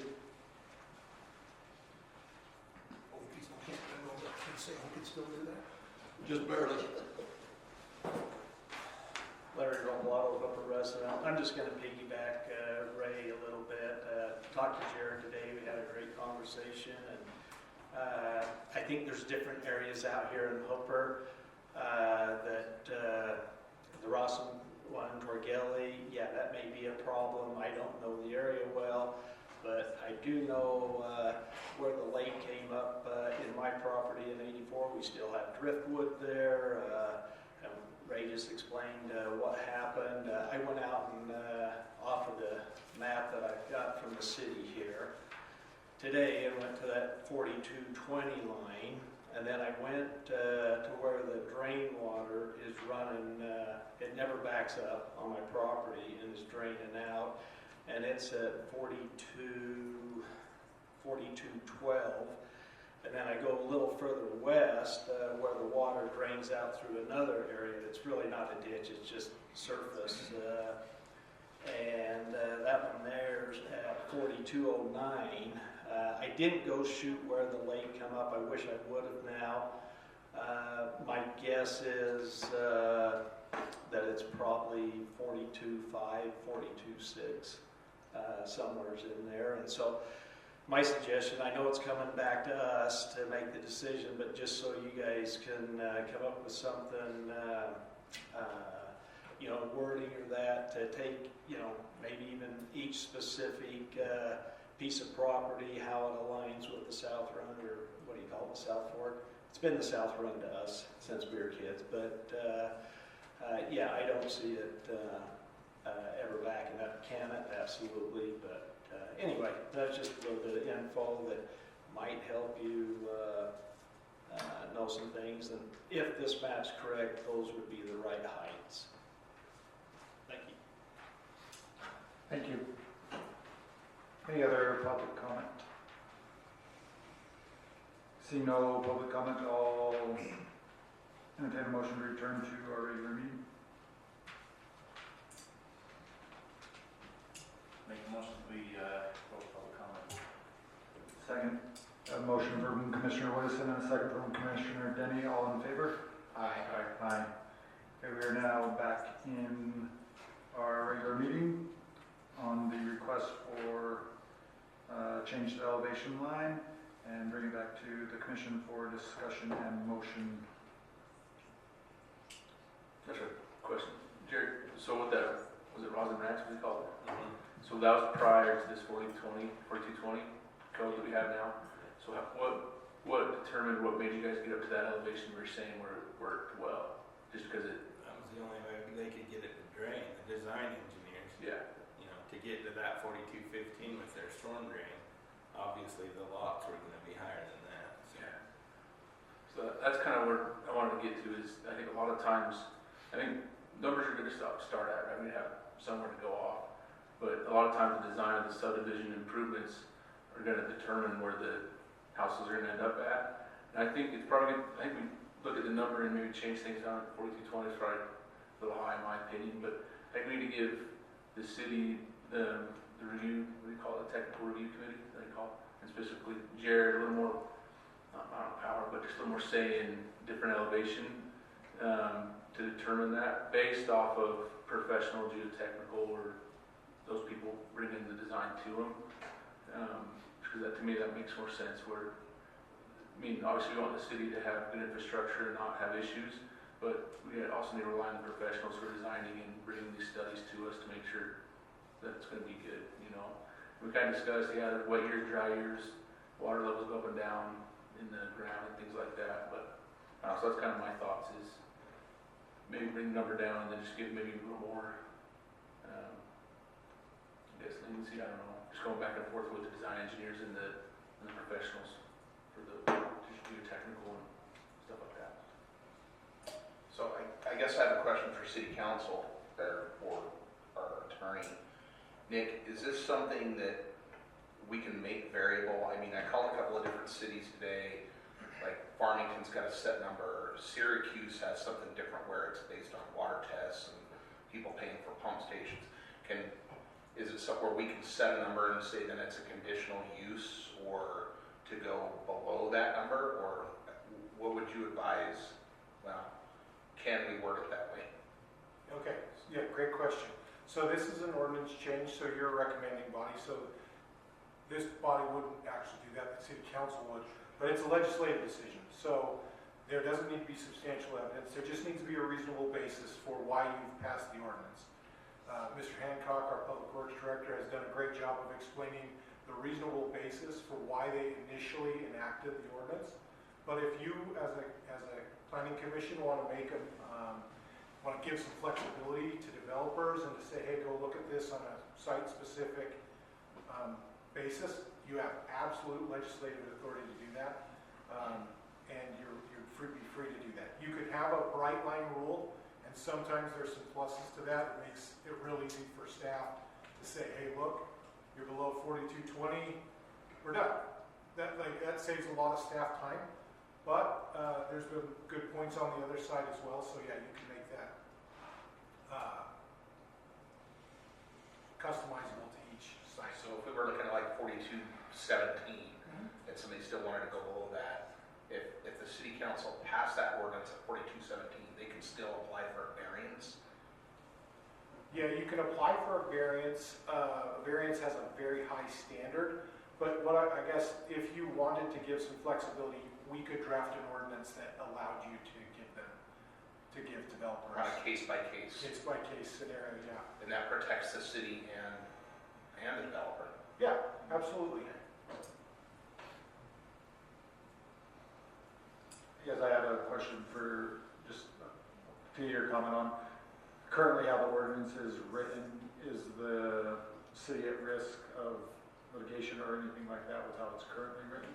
Or I guess is there a win-win situation that we can take this opportunity to make the correct adjustments, that we get everything stormwater working correct as Public Works wants it, and maximize the property rights to homeowners in that area? So you can't ever say that because you have a statute you'll never get sued on it, right? People can sue for any reason or no reason at all. So, but as far as like being successful in litigation, yeah, I mean, Mr. Hancock's done a great job tonight of explaining the basis, the reasonable basis for why the city passed the ordinance that it did. 4215 allowed things to drain. We went 5 feet above that to allow the infrastructure underneath. That's a perfectly reasonable basis that I think would withstand any kind of attack. Absolutely. Can you change that and still have that? Sure. Absolutely. You could provide some flexibility, and that's really your decision as policymakers and recommending bodies is to see if that's something that the city wants to do. But you could certainly draft something. Mr. Curtis and I could certainly draft something that protected the city but gave some flexibility if that's what the Planning Commission wanted to do.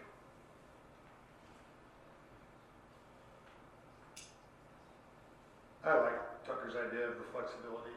I think we're in a day and age where we have technology to be able to look at things differently, and to have a blanket rule is I think it protects us, but it also takes away some property rights in that instance, so I lean towards that flexibility with also maintaining to reduce the risk to the city, but that's just where I stand.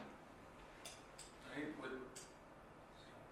think with that flexibility, I mean, like I said before, the design of the subdivision should bring it up because Jared will have the ability to say, no, the storm drain isn't going to work, it's going to flood people out, we need to bring this up a little bit, and that'll bring up the subdivision a lot. And Jared mentioned a lot, yeah, in Weaver County, so I work in Weaver County, the flooding we had wasn't like you were saying, it wasn't the lake, it's the river, it's flat, it spreads out, and it backs all the way up.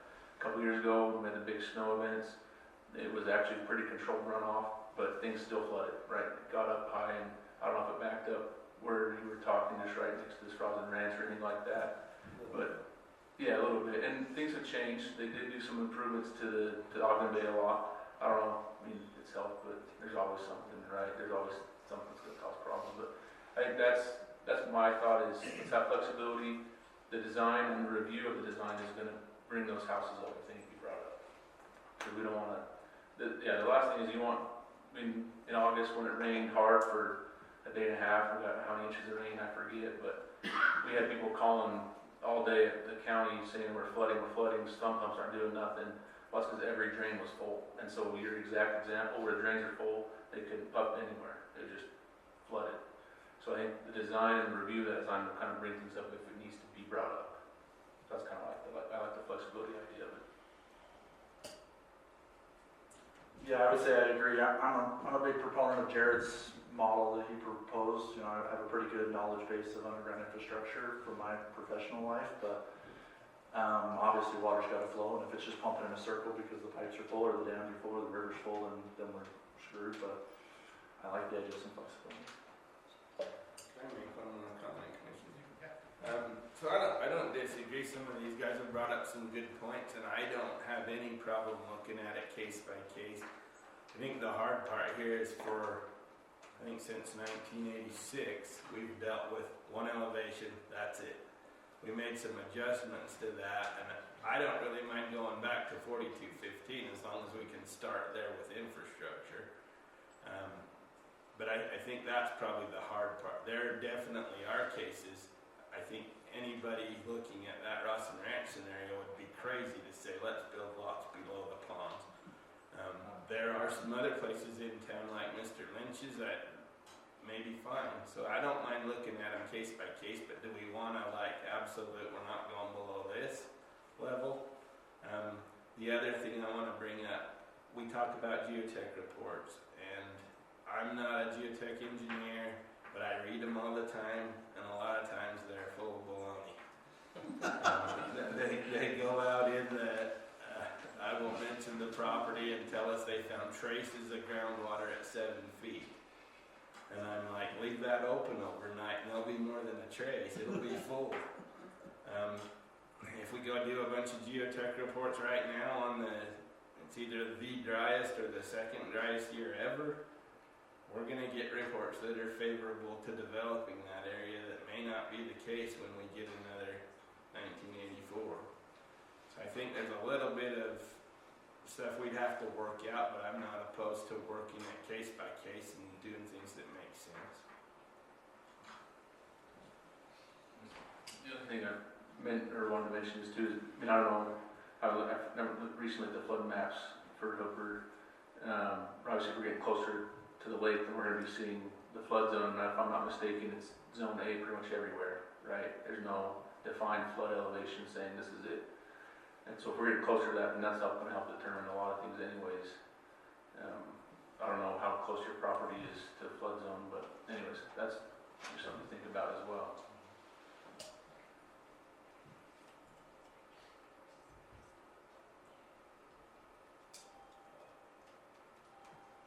So as far as the recommendation, or if we want to move on this, tonight it sounds like we do want some flexibility, but also want to see city needs met as well. So in any recommendation, I think we should have the city council work closely with city staff to make sure they feel like their needs are getting met, and we can get that flexibility for the property owners as well, if we choose to go that route. If the planning commission wants to see something with some flexibility, you could also table it tonight, and I could work with Mr. I think Johnson at Smith Knowles and with staff here, obviously, and try and get something that's mutually agreeable for everybody and bring that back if the planning commission wants to do that. Because this is an ordinance amendment, the city has no liability for tabling it or putting it off as long as we want, so. I think if we do that, we also ask their attorneys with Smith Knowles that, I mean, they provided a couple of examples in there, but Summit County isn't really relatable to Lower Utah. You know, when you think of elevations and stuff like that, so that wasn't very helpful, but. Yeah, I would agree. I'd like to see something drafted up that can kind of give us something to wrap our heads around that, you know, benefits everyone involved. I really think we're closer on this issue than all the dramas created about it. I don't think there's that much disagreement. I think everyone wants the infrastructure to work, including the developers. I think we can get there. Would you feel fine if they did that, if that was the motion tonight, Jared? Was that? Sure. Feel good then?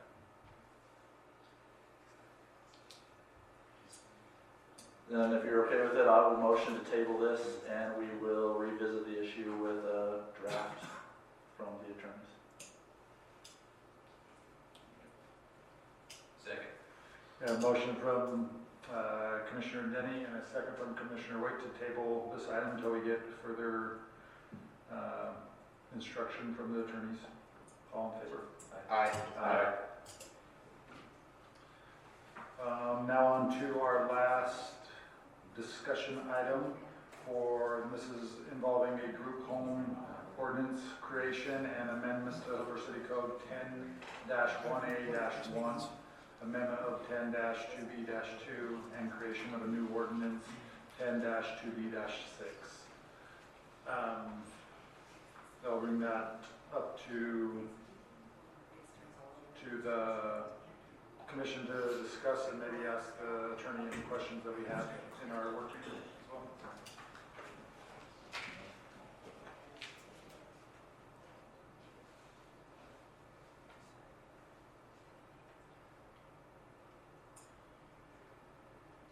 I guess some of the items that were just brought up in the work meeting was that there's just not, there's some gray areas as far as what's the maximum number allowed and what's not allowed, and I think we just want some clarification or guidance on clarification as far as where we can put those limits and how each of these subgroups or limits fall into those categories in that section.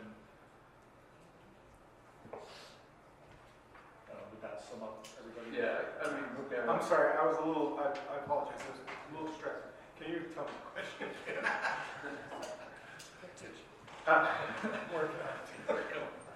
So we were, in the ordinances, how they're currently written and what was proposed, a lot of times it states a minimum number, but doesn't give a maximum number, and we were just wanting to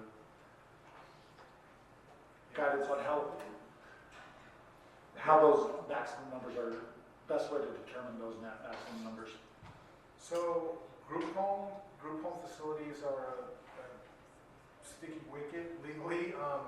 There's not really great bright line rules, I can tell you. Like, once you hit 10 people, you can just say no. A lot of it is dependent on the size of the structure and number of bedrooms, number of bathrooms, that kind of thing. So, I mean, I think the idea is that the group home has to be, there has to be reasonable facilities for who's going to be in the group home. So, for example, if you have a 6-bedroom, 5-bath home, you're going to have a lot higher maximum number of people. We generally think 2 or 3 people per room, somewhere between there. So, you know, between 12 and 18. If it's a 2-bedroom home, it's like obviously a much smaller number. a lot of times there's these presumptive limits, like these for unrelated people, but that is often these group homes fall under ADA, and we have to comply with ADA, so they often come to staff with arguments for why they should exceed those, and generally we have to, if they can show that they're within the reasonable range, then we generally allow them. So, How much of this, it seems like a lot of this is governed by state code. I guess where's our steering direction that we can go if a lot of times it just comes back and if they can prove a reasonable point, we kind of allow it anyways. yeah, I think that the idea is that with what's proposed and kind of what we're thinking about, I think the idea is that those are general guidelines, and if somebody comes in and they want to deviate from those, then the weight of persuasion falls on them, right? So if they come in and they just say, look, I want double the number, then this gives us the ability to say, okay, explain why. And then they have to demonstrate why they think that the ADA would allow that, why they think that the facilities are adequate, and those kind of things. So you're exactly right. Like, this is largely governed by federal and state law, and the cities have very little to regulate here, but we do have some interest in regulating it, and establishing some standard gives us the ability, one, to when they come in and talk to staff, we can say how many people are going to have, and have a dialogue there, rather than just being governed by federal and state laws. One of the questions I had, so we have definitions for a group home for persons with a disability, group home for the elderly, and then in Amendment 2, in that first sentence of 102B-6, it says that placement of specific persons restricted. Placement in a group home facility shall be on strictly voluntary basis and not part of in lieu of confinement, rehab, treatment, or correctional facilities. So those types will not be allowed in these types of situations. That's correct. Now, let me caveat that. So you could have a rehab center in these residential zones, and candidly, like, the city can't prohibit that because of ADA requirements, but you couldn't have a halfway house. Oh, right? Court order. Yeah, if it's something like that, no. If it's a halfway house treatment facility, that can't be in a residential zone. If the people are paying to be there and they're there on a voluntary basis, then yes. To kind of expound on that just a little bit, so court-ordered treatment. So you've got a juvenile that goes before a judge, and they're like, you're either getting a year or you go to a rehabilitation facility. Does this exclude them? Or, because the way that reads, in my mind, says we can exclude it, and that might be an issue with our ordinance. Yeah, I think what this would say is if the state is going to run a rehab facility and they're going to, it's a custodial setting, right? Those people are not free to leave. Then it can't be in the residential zone. Okay. But if the person goes to court and the judge says, you got to do substance abuse treatment or you got to do mental health treatment, find a place on your own, and that person goes out and finds, my house that I'm running as a treatment facility, and they're showing up voluntarily, then that's going to be allowed. Okay. But it's not going to be allowed if correctional officers bring them to the home and there's a large, 12-foot fence with barbed wire on top. That's not going to be allowed. Okay.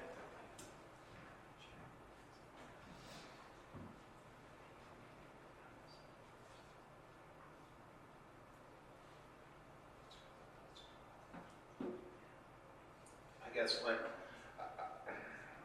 feel like we're tasking you up on your first night like crazy, but I think this is a big scary subject because there's a lot of laws in that, and having been witness to a lot of the city council meetings where this came up in previous years, I think we need some help of where we can construct boundaries Okay.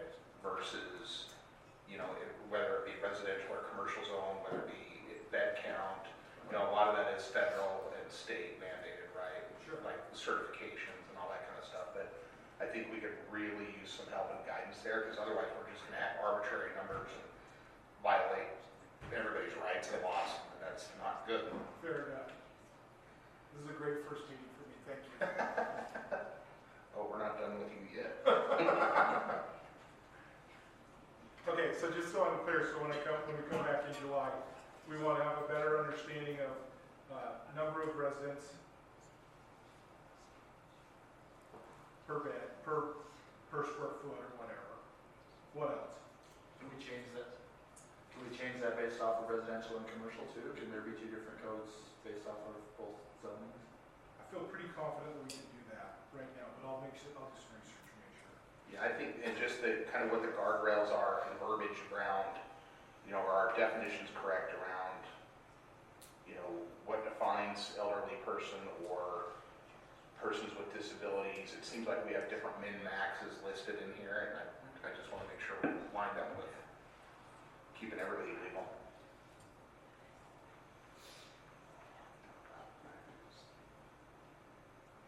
Great.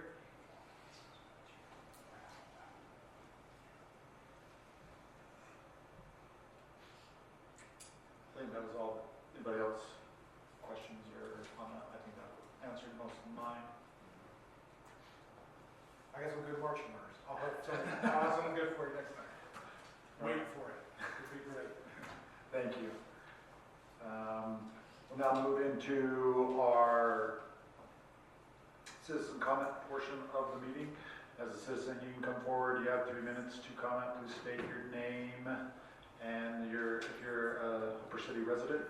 And just so you know, we can't take any actions on these comments, but you can come express anything that you want to express. So we'll turn that time over to you, or turn that time to you now. Seeing. That's okay. Just want to thank you guys for what you're doing. It's nice to have some people on the planning commission that have some real life experience on these kind of issues. It's going to be really helpful. We love Jared, and I know we can work with him. And our new attorney, I'm pretty convinced already, is going to do us a good job and be fun. So I don't know how you can lose in that situation. Thank you. Any other citizen comment? Seeing no comments, I'll entertain a motion to adjourn the meeting. Make a motion to adjourn. Second. A motion from Commissioner Lewison to adjourn, second from Commissioner Bates. All in favor? Aye. You have a card?